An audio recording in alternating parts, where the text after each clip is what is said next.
Members of a sorority in Wyoming, Kappa Kappa Gamma specifically, are suing over the fact that the University of Wyoming chapter admitted transgender women, or one woman specifically, to the sorority, and they're not happy about it. But a court is saying that they are not going to interfere with the admittance policy of the sorority. That does not mean these sorts of challenges are done, but it is fascinating that in this case, they have ruled in favor, not technically of the transgender woman, but of the sorority to decide what its policies for admittance are. There's a few interesting wrinkles to this case though that I think that we should dive into. So first of all, originally 6 of the 7 women had multiple times been barred from doing this lawsuit because they wanted to do it anonymously. They were stopped from doing that and finally decided, okay, I guess we'll do it with our names attached to it. And I think that there's some place in the law for anonymous lawsuits, but I feel like for this sort of thing, I feel like you should be willing to put your name and your face to it. If you are saying that a person should be banned, what do you think, Daniel? Immediately, it's definitely giving like a bunch of us have talked, and I'm not gonna name any names, but we just don't want you in our sorority anymore. Like it's giving that energy. Yeah. Look, sorry, continue. No, if you're gonna have some sort of strong opinion on something, I say be strong about your opinion.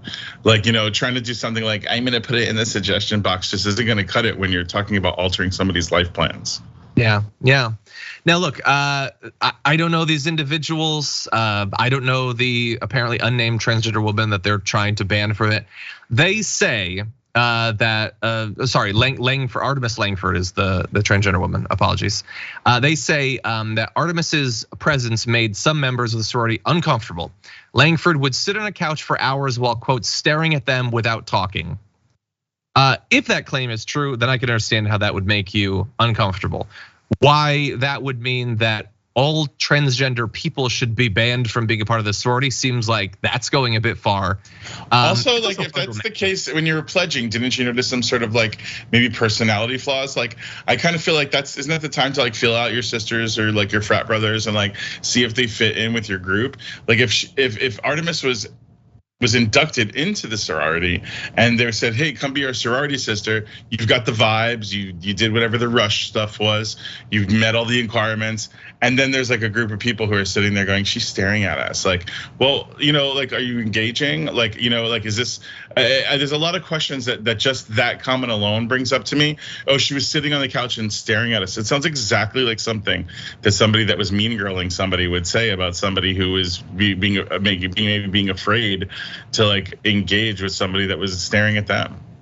Yeah, maybe Artemis didn't feel comfortable talking because maybe you all were staring at Artemis. We don't know. We honestly don't know. And that at the end of the day is not even what the judge's decision sort of hinges on.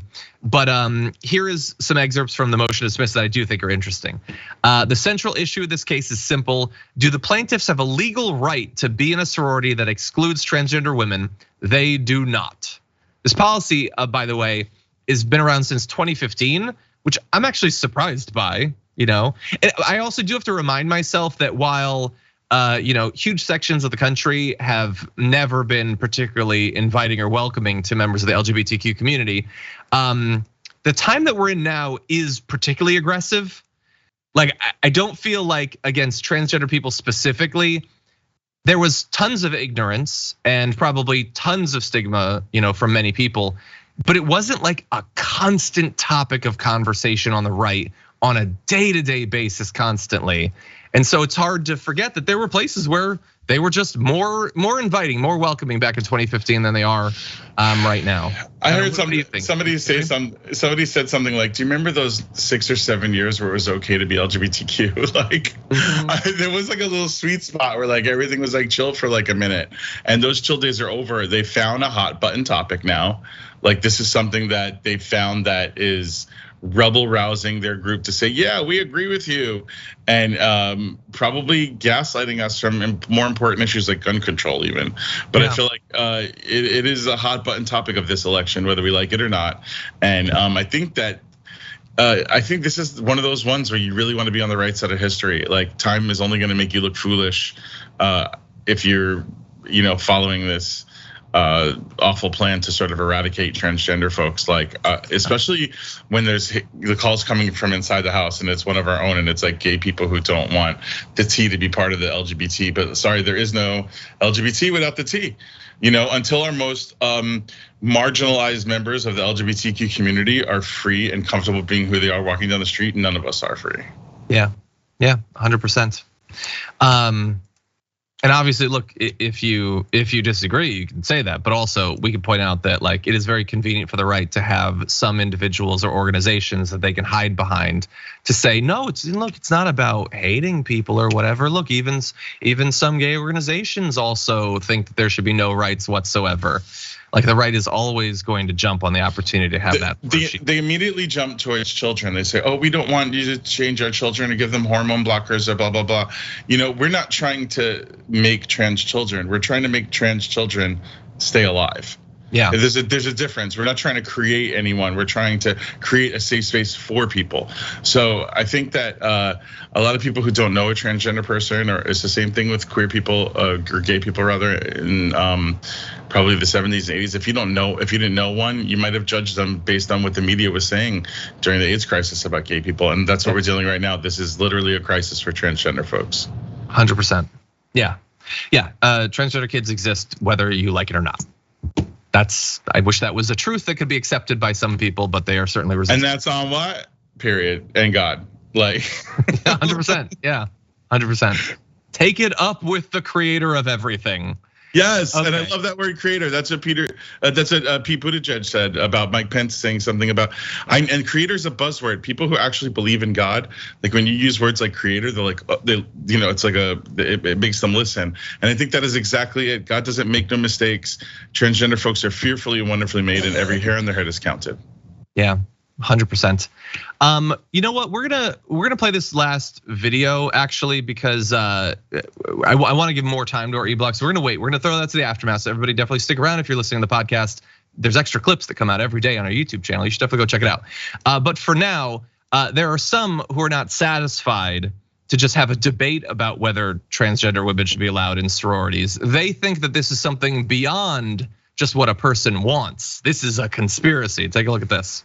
But what about the angle of the Wyoming Democrats? It makes me wonder whether this was like an inside job, like, hey, let's get in here. Let's position this transgender person and push create the this transgender narrative, their agenda into this sorority, expand the transgender agenda at that campus, but to your point, around the country as well, because you just keep going piece by piece, eventually try to get this to the Supreme Court. It just looks very political and strangely coincidental that this man, because that's what he is actually working for the Wyoming Democrats.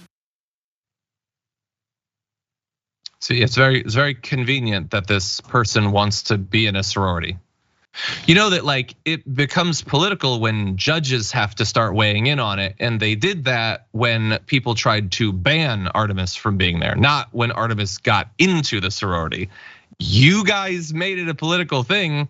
If you just shut up, then you just have a person in a sorority, and that would be that.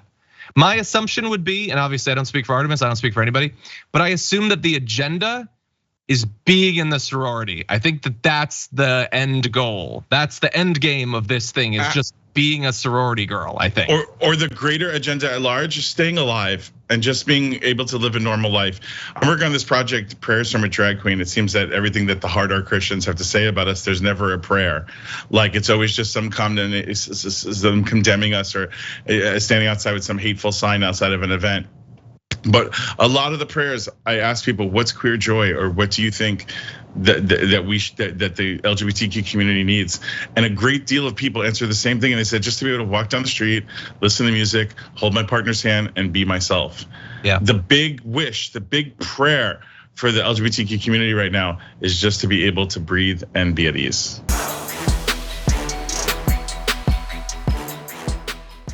For more political news breakdowns, interviews, stories of activism, and me trying my hardest to care about the occasional big celebrity news story, subscribe to our YouTube channel at youtube.com/thedamagereport. And you can ring the bell wherever it is so you don't miss anything.